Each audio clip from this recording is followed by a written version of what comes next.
안녕하십니까? EY 한영세무부문 장소연 파트너입니다. 작년 국제조세 분야의 가장 큰 화두였던 글로벌 최저한세에 대한 미국 예외를 허용하는 G7 합의사항이 드디어 올해 초 OECD 패키지로 공식 발표되었습니다. 국내에서는 마침내 2026년도부터 QDMTT 입법을 확정한 와중에 올해 글로벌 최저한세 최초 적용 연도인 2024연도에 대한 신고를 앞두고 있습니다. 본 세션에서는 여전히 격변하고 있는 글로벌 최저한세 제도의 최신 동향과 기업의 효과적인 대응 전략을 논의해보고자 합니다. 본 세션은 다음의 순서로 진행합니다. 우선 올해 초 발표된 OECD의 사이드 바이 사이드 패키지, 일명 병행체계 패키지의 주요 내용을 다루고 이어서 국내 QDMTT 입법 내용의 핵심 고려사항을 다룰 것입니다. 마지막으로 이러한 최신 동향을 고려하여 다가오는 글로벌 최저한세 신고에 대비하는 기업의 전략적 방향성을 짚어드릴 것입니다. 그럼 첫 번째 순서인 사이드 바이 사이드 패키지부터 시작하겠습니다. 지난 2025년 6월 G7은 미국의 세법이 글로벌 최저한세와 유사한 과세 제도를 이미 갖추고 있다는 사실을 인정하고 이를 토대로 글로벌 최저한세 적용에서 미국을 면제하는 것과 이에 대한 상호작용으로서 미국은 글로벌 최저한세를 도입한 다른 국가의 제도를 인정한다는 합의가 도출되었음을 공식 발표하였습니다. 과세의 취지는 같되 형식이 상이한 이원 체계의 병행을 상호 인정하는 병행 체계, 즉 사이드 바이 사이드 시스템의 도입에 합의한 것입니다. 이후 IF와 OECD는 이 시스템을 법제화하기 위한 기준과 제도를 구상한 끝에 지난 1월 5일 사이드 바이 사이드 패키지를 발표하였으며 여기에는 사이드 바이 사이드 적용 면제와 더불어 그동안 지속적으로 논의되어 온 여러 항목에 대한 새로운 지침을 포함하게 되었습니다. 첫 번째는 사이드 바이 사이드 적용 면제와 더불어 UTPR의 영구적 면제를 허용하는 UP 적용 면제가 새로 도입되었고 두 번째로 역시 영구적 면제에 해당하는 간소화된 실효세율 특례 규정이 정립되었으며 세 번째는 현재의 전환기 적용 면제가 1년 연장된 것입니다. 마지막으로는 실물 투자 기반의 세제 혜택을 우대하는 특례 규정이 신설되었습니다. 한편 재정경제부는 IF가 본 패키지를 발표한 동일자의 보도자료를 통해서 해당 패키지의 내용을 안내하는 한편 법령 개정이 필요한 사항을 검토하여 향후 세법 개정안에 반영해 나가겠다는 계획을 발표했고 그 일환으로 전환기 적용 면제 1년 연장의 경우 지난 1월 16일에 발표한 시행령 개정안에 이미 반영하였습니다. 그럼 이제부터 사이드 바이 사이드 패키지에 담긴 4가지 항목을 순서대로 살펴보겠습니다. 이번 패키지의 핵심 항목인 사이드 바이 사이드 적용 면제는 글로벌 최저한세와 유사한 내국세제를 갖춘 국가의 최종 모기업이 소재하는 다국적 기업그룹에 속한 모든 구성기업에 대해서 소득산입 규칙과 소득산입 보완 규칙, 즉 IIR과 UTPR의 적용을 면제하는 특례 규정입니다. 이에 따라 글로벌 최저한세와 유사한 내국세제의 기준이 마련되었는데요. 글로벌 최저한세와 유사하게 역외 기업의 소득을 국내에서 과세하는 제도여야 하므로 기본적으로 전 세계 소득을 과세하는 체계를 갖추어야 합니다. 마지막으로 역외 기업이 부담한 QDMTT 세액에 대해서는 외국 납부 세액 공제가 가능해야 하는데 이 또한 글로벌 최저한세 규정상 IIR 추가 세액에서 QDMTT 세액을 공제 처리하는 것과 유사한 방식이 존재해야 하기 때문입니다. 요건을 충족하는 다국적 기업 그룹에 속하는 모든 구성기업은 소재지국과 관계없이 IIR과 UTPR을 전부 면제받게 됩니다. 다만 해당 구성기업의 소재지국이 QDMTT를 입법하였다면 그러한 QDMTT는 면제되지 않습니다. QDMTT 입법국가 외 관할 국가에서는 세액을 산정하거나 납부할 필요가 없기 때문에 신고사항의 범위가 상당히 축소될 것이나 신고 의무 자체가 면제되지 않는다는 점은 유의가 필요합니다. 이 제도는 2026년 1월 1일 이후 개시하는 사업연도부터 각 국가가 제정하는 바에 따라 적용이 가능하며 IF는 본 적용 면제가 가능한 적격 국가를 지속적으로 심사하여 OECD 중앙기록부에 등재할 예정입니다. 현재는 미국이 이미 적격 국가로 등재되어 있고 그 외에 등재가 잠정 또는 예상되는 국가는 아직은 파악되지 않고 있습니다. 그럼 간단한 예시를 통해 사이드 바이 사이드 적용 면제의 사례를 살펴보겠습니다. 여기 세 가지 서로 다른 유형의 지배기업 구성을 갖춘 그룹이 있습니다. 오직 1번의 경우에만 최종 모기업 소재지국이 병행제도를 도입한 적격 국가에 해당하고 다른 사례는 그에 해당하지 않습니다. 따라서 오직 1번의 경우에만 최종 모기업은 제3국가에 소재하는 구성기업에 대해 저율과세 여부와 관계없이 IIR과 UTPR을 면제받을 수 있습니다. 최종 모기업뿐만 아니라 해당 그룹사에 속한 다른 구성기업이 자신의 소재지국에서 입법한 IIR 및 UTPR 제도에 따라 해당 의무 규정이 적용되더라도 사이드 바이 사이드 적용 면제를 통해 그러한 과세 의무를 면제받을 수 있습니다. 그러나 앞서 설명드렸듯이 사이드 바이 사이드 적용 면제는 QDMTT를 면제하지 않습니다. 따라서 1번의 사례에서도 구성기업이 소재하는 제3국가가 QDMTT를 도입하였다면 해당 구성기업은 그 의무를 이행해야 합니다. 다음으로 사이드 바이 사이드 적용 면제와 더불어 도입되는 UPE 적용 면제를 살펴보겠습니다. 이 규정은 UPE, 즉 최종 모기업 소재지국의 면목 법인세율 등이 특정 기준을 충족하는 경우 UPE 소재지국에 대한 UTPR 세액을 면제하는 규정입니다. 명목 법인세율 요건 및 그 적용 효과의 내용은 현재 2025 사업년도에 대해서 OECD 모델 규정 및 국내 규정에 이미 도입된 전환기 UTPR 적용 면제 그것과 동일합니다. 다만 UPE 적용 면제의 경우 최종 모기업 소재지국의 QDMTT 또는 내국 최저한세 규정상 최저한세율이 15% 이상이어야 하고 실제 그보다 낮은 세율이 도출될 수 있는 실질적인 위험이 없어야 한다는 요건이 추가되며 전환기에 한정되지 않고 영구히 적용된다는 것에 차이가 있습니다. 전환기 UTPR 적용 면제와 마찬가지로 UPE 적용 면제 또한 최종 모기업 관할 국가에 소재하는 구성기업에 대해서만 UTPR만을 면제한다는 점에서 최종 모기업 외 소재지국 및 IIR을 모두 면제하는 사이드 바이 사이드 적용 면제보다 면제 범위가 제한된다는 특징이 있습니다. 본 적용 면제 또한 2026년 1월 1일 이후 사업연도부터 적용 가능하며 역시 IF가 적격 국가를 선정하여 OECD 중앙기록부에 등재할 예정입니다. 현재는 적격 국가에 선정된 국가가 없다는 점 참고하시기 바랍니다. 다음으로 역시 근본 패키지를 통해 새로 도입되는 간소화된 실효세율 적용 면제를 살펴보겠습니다. 현행 규정에서는 유사한 개념인 간이 실효세율 기준을 제시하고 있는 전환기 적용 면제 규정이 정립되어 있는데요. IF는 이미 오래전부터 전환기와 무관하게 영구적으로 적용할 수 있는 면제 기준의 수립을 논의하고 있었습니다. 그중 하나로 간소화된 실효세율 기준이 마침내 소개가 된 것인데요. 이는 영구적 적용 면제의 기본 방침에 따라 전환기 적용 면제의 간이 실효세율과 글로벌 최저한세 실효세율 산정 방식의 중간 지점에 있는 기준이라고 볼 수 있습니다. 즉, 글로벌 최저한세 규정상 대상 조세 및 대상 손익에 대한 조정 사항 중 일부를 준용하여 간이 실효세율보다는 복잡한 조정을 거쳐 산출되는 실효세율을 산정하는 것입니다. 전환기 연도별로 기준세율이 1%씩 증가하는 간이 실효세율과 달리 간소화된 실효세율의 기준세율은 15%로 고정되어 있으며 직전 2년간 추가세액이 발생하지 않은 국가에 적용된다는 제한이 있습니다. 오른쪽에서 조정 항목을 잠시 살펴보면 대상 조세에서는 불확실한 세무 처리와 세액 공제 등의 조정이 필요하며 대상 손익에서는 배당과 지분 투자 손익 등의 조정이 반영되는 것을 알 수 있습니다.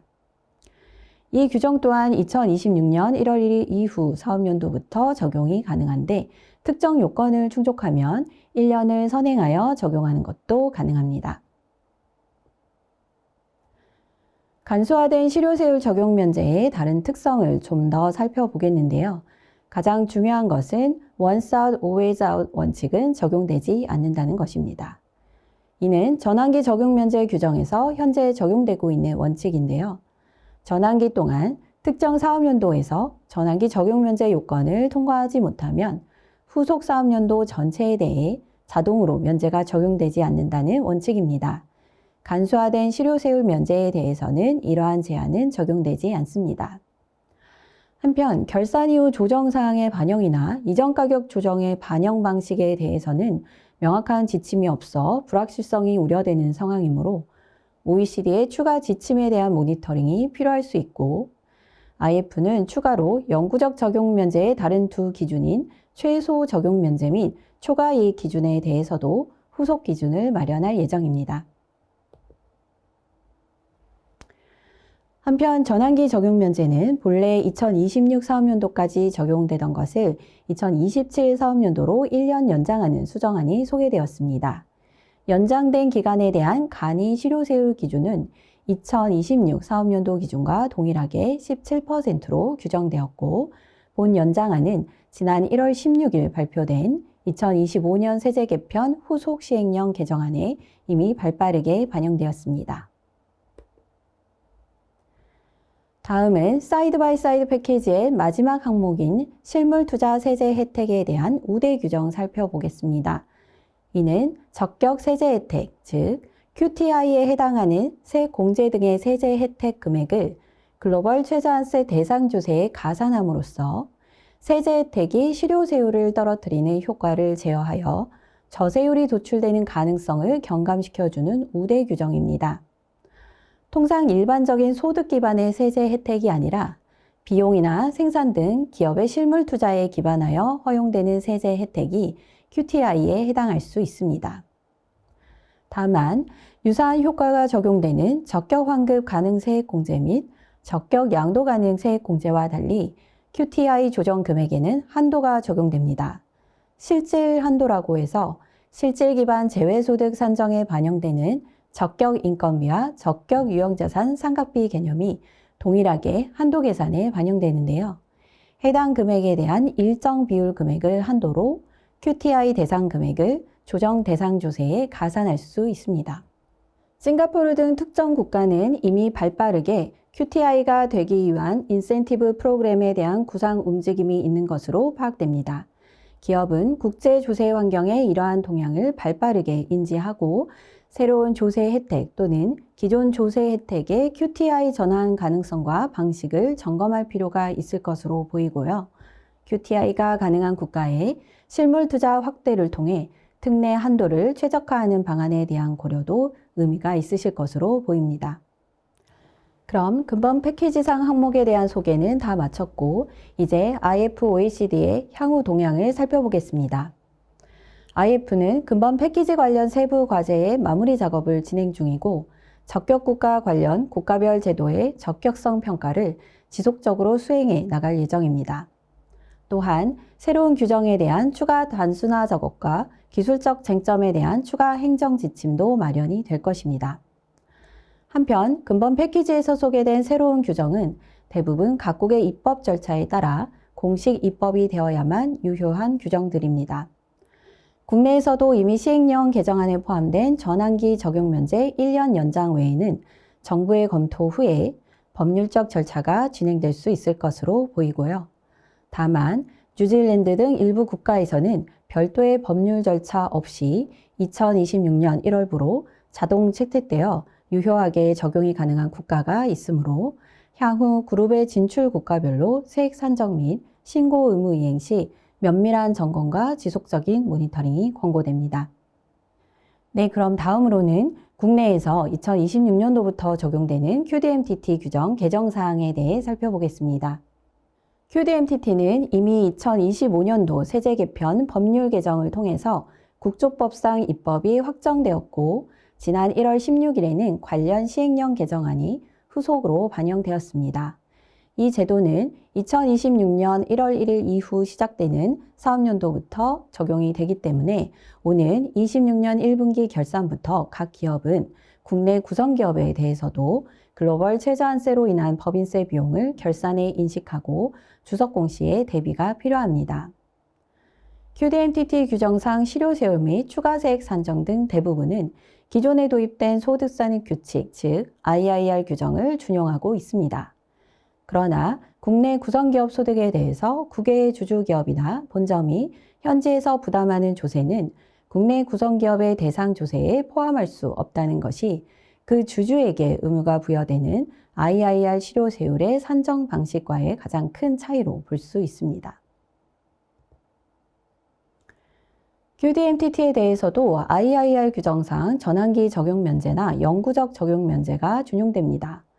다만 국내 QDMTT가 2026년도부터 개시하는 것과 무관하게 전환기 적용 면제 규정에서의 전환기는 2026년도 또는 근본 개정안 확정 시 2027년도에 종료하는 것으로 기간이 확정되어 있다는 것과 once out, always out 원칙 또한 마찬가지로 2024년도부터 적용이 된다는 점은 유의가 필요합니다. 즉, 국내 기업이 2024 또는 2025년도에 전환기 적용 면제 요건을 충족하지 못했다면 QDMTT 산정 시 2026년도 또는 2027년도까지 전환기 적용 면제의 자격을 상실하게 됩니다. 한편 만약 QDMTT 추가 세액이 발생하는 경우 해당 세액을 국내에 소재하는 모든 구성기업에게 배분해야 하는데 그 배분 방식은 납세자가 선택할 수 있습니다. 먼저 법정 배분 방식은 구성기업의 글로벌 최저한세 소득에 비례하는 방식이고 지정 배분 방식은 국내 구성기업 간 합의로 자율 배분하는 방식입니다. 법정 배분 방식은 구성기업 간 개별 실효세율의 격차가 큰 경우 특정 기업에게는 불합리할 수 있으므로 지정 배분 방식이 의미가 클 수 있다고 생각되는데요. 이 경우 합의된 배분 방식에 대한 지정 합의서 또한 과세 당국에 신고해야 합니다. QDMTT의 신고기한 또한 최초 년도 18개월 및 이후 15개월의 기간이 동일하게 적용되고 추가 세액이 발생하는 경우에는 글로벌 최저한세 정보 신고서 외에 별도로 추가 세액 신고서 및 해당 시 앞서 말씀드린 지정 합의서를 제출해야 합니다. 그럼 이제 향후 본격적인 글로벌 최저한세 신고를 앞두고 기업이 대비해야 할 주요 유의사항을 살펴보겠습니다. 먼저 전환기 적용 면제의 전략적 활용에 관해서 말씀드리겠습니다. 앞서 짚어드렸듯이 전환기인 2024년도부터 2026년 또는 2027년까지 한 번이라도 적용 면제 요건을 충족하지 못하게 되면 후속 전환기 전체에 대하여 적용 면제 자격이 자동 상실되게 됩니다. 이는 2026년도부터 QDMTT의 대상이 되는 국내 기업에게도 마찬가지로 적용됩니다. 이 경우 해당 국가의 실효세율이 결과적으로 저세율이 아니더라도 계산 방식과 신고사항의 복잡성으로 인해 기업의 부담이 증가하게 되므로 전 기간에 걸친 적용 면제 포지션의 유지는 매우 중요하다고 볼 수 있습니다. 가장 기본적인 요건은 오직 적격 재무제표 및 적격 국가별 보고서를 토대로 전환기 적용 면제의 기준을 산정해야 한다는 것입니다. 먼저 적격 재무제표는 적격 국가별 보고서의 작성 기준이 되는 재무제표에 대한 요건입니다. 이 적격 재무제표는 연결용 재무제표 또는 구성기업이 소재하는 국가의 인정회계기준 또는 공인회계기준 등에 따라 작성된 재무제표여야 하는 원칙을 엄격하게 준수해야 합니다. 그 외 내부 장부 및 세무신고 자료 등은 고정사업장 등에 한정된 경우에 한하여 예외가 인정되므로 유의가 필요합니다. 한편 적격 재무제표를 토대로 작성된 국가별 보고서는 추가로 몇 가지 요건을 더 충족해야만 적격 국가별 보고서로 인정될 수 있습니다. 기본적으로는 OECD와 국세청의 국가별 보고서 작성 지침을 준용해야 하고 이 중 가장 중요한 요건으로서 동일한 관할 국가의 구성기업들은 모두 동일한 적격 재무제표가 사용되어야 하며 총수익 및 세전손익에서 자회사 배당 소득을 제거해야 합니다. 따라서 기존에 관행적으로 작성하던 국가별 보고서 작성 기준을 반드시 점검하고 원칙에 맞게 작성할 수 있도록 조치가 필요합니다. 다음은 국내에서 글로벌 최저한세 정보신고서, 즉 GIR 신고에 대한 대비입니다. GIR은 IF 원칙 및 다자간 협정에 따라 국가 간 자동 정보 교환의 대상이 되며 이에 따라 XML이라는 특정 형식으로만 작성 및 제출이 되어야 합니다. 국세청에서도 국내 신고용 국문 및 영문 GIR의 XML 서식을 구축하고 기업에 대한 안내를 진행하고 있습니다. XML은 일반적인 국내 전자신고 양식과는 상이하고 기업이 개별적으로 전산 개발을 하거나 홈택스를 통해 수기로 작성하는 것은 복잡성이 높고 완전성에 대한 한계가 있을 수 있습니다. 따라서 기업은 신고 이행 부담의 정도를 검토하고 필요시 적절한 외부 자문사와 논의를 고려해야 할 수 있습니다.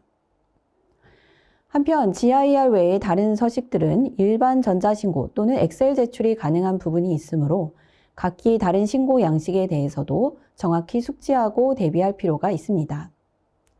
또한 그룹의 진출 국가별로 이러한 GIR 및 기타 서식의 신고 사양과 방식, 기한이 모두 상이하므로 유의가 필요합니다. GIR의 신고 항목 구성을 잠시 보여드리고 있는데요. GIR은 일반적으로 글로벌 최저한세 제도가 도입된 국가에 소재하는 최종 모기업 또는 부분 소유 모기업 등 본사 단계에서 준비하여 제출되는 서식이라고 볼 수 있습니다. 이를 기반으로 구성기업이 소재하는 각 해외 국가에서는 낯세 기업 사전 등록 및 본사의 GIR 제출 내역에 대한 통지 신고, QDMTT 별도 신고에 대한 이행이 요구될 수 있습니다. 말씀드렸듯이 GIR은 국가 간 정보 교환의 대상이므로 GIR의 기재사항과 해외에서 QDMTT에 대한 별도의 신고 내역의 차이가 존재하는 경우 과세당국의 소명 요청이 있을 수 있습니다. 따라서 각 기업이 전사적으로 국가별 신고사항을 점검하고 일관된 방식으로 각 의무를 이행하는 것이 매우 중요하다고 볼 수 있습니다. 다음으로는 2025 사업연도부터 적용되는 소득산입 보완규칙, 즉 UTPR에 대한 대비입니다. 근본 OECD 패키지에서 소개된 사이드 바이 사이드 적용 면제는 빨라야 2026년도부터 적용되는 것이므로 2025년도에는 기존 규정 하에서 UTPR 신고 납부에 대한 대비가 여전히 필요합니다.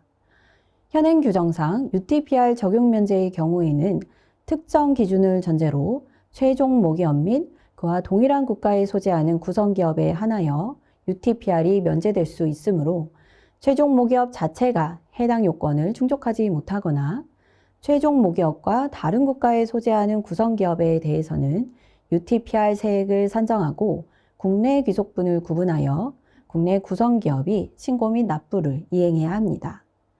가장 큰 특징은 UTPR 추가 세액은 UTPR을 입법한 국가 간의 배분액을 정해야 한다는 것입니다. 유럽 등 많은 국가들이 한국과 마찬가지로 2025년도부터 UTPR을 도입하였으므로 국내 구성기업은 대부분 단독으로 세액 전체를 납부할 수 없고 다른 입법 국가들과 배분된 세액을 산출한 후 국내 귀속분만 납부 의무를 부담하게 됩니다. 이러한 특성 때문에 UTPR은 사실상 국내 기업이 단독으로 세액 산정 및 의무를 이행하기가 제한적입니다. 따라서 해외 본사와 신속히 UTPR 포지션을 점검하고 필요한 대비가 권고되는 상황입니다. 마지막으로 가장 먼저 살펴보았던 사이드 바이 사이드 패키지의 향후 입법 동향에 지속적인 유의가 필요합니다. 기존의 한국 정부의 입장과 태도를 고려하면 사이드 바이 사이드 패키지의 다른 3가지 항목에 대해서도 패키지 내용을 거의 그대로 준용하여 2026년도부터 국내에서 적용이 가능하도록 입법이 진행될 가능성이 매우 높아 보입니다. 그러나 세부적인 내용에 있어서 어떤 차이가 있을지 면밀히 모니터링할 필요가 있고 그룹이 진출한 다른 국가에서의 입법 내용이나 시점이 모두 다를 수 있으므로 국가별로 세심하게 신고 이행이 될 수 있도록 전사적인 기업의 대비가 더욱 중요하다고 할 수 있습니다. 그럼 이상으로 글로벌 최저한세 제도의 최신 동향과 기업의 주요 유의사항을 살펴보았습니다.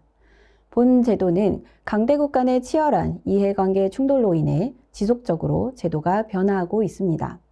그럼에도 불구하고 지난 G7과 미국의 합의문에서 나타난 것처럼 미국 외 국가에서의 글로벌 최저한세 제도의 유지에 대한 강대국의 의지는 여전하다고 봐야 할 것 같습니다. 그렇게 우리 기업은 마침내 최초 적용 연도에 대한 신고를 불과 5개월여 앞두고 있습니다. 앞으로도 각국에서 급변하게 될 제도에 효과적으로 대응할 수 있도록 EY는 글로벌 단일 신고 대응 플랫폼인 EY 글로비 엔진을 통해서 모든 국가에서의 세액 산정 및 신고서 작성이 가능한 체계를 구축하고 있습니다. 우리 기업의 새로운 제도의 이행이 효과적으로 이행될 수 있도록 EY 한영은 앞으로도 강력한 글로벌 네트워크와 선진화된 기술력을 바탕으로 함께하겠습니다. 이상 마치겠습니다. 감사합니다.